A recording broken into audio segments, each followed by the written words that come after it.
Hi guys! For today's video, didyaraman kami sa may 8 to 10 located sa Sitio Tuburan, Barangay Igtambo, San Miguel, Iloilo.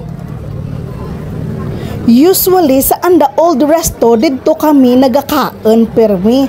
Pero kay nagbag-o raman sanda ka location, so first time naman di nga magkaon kag duro gid ang tao. Meaning to say, raka nakauyon kang anda nga menu kag mga pagkaon, of course.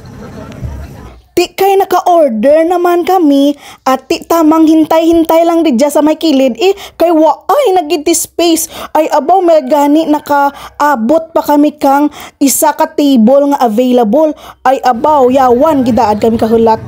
Nag-order lang ako kapaa nga may only rice na kag sisig. Pwede gid ikaw ka pork sisig or bangus sisig. Tapos may mga shake man sanda, mango graham, strawberry, depende sa imo gusto. Ay abaw kanamit gid guys. Baw kanamit gid. Nagbaka lang ako ka water bottle kag kun maubos pwede mo kita na i-refill di dyan sa kilid kay may refillable man sanda. So kung dito mo magbakal ti ma-refill ka lang So thank you so much guys for watching. Super namit gid. Bisitaha lang ang anda nga resto. Bye!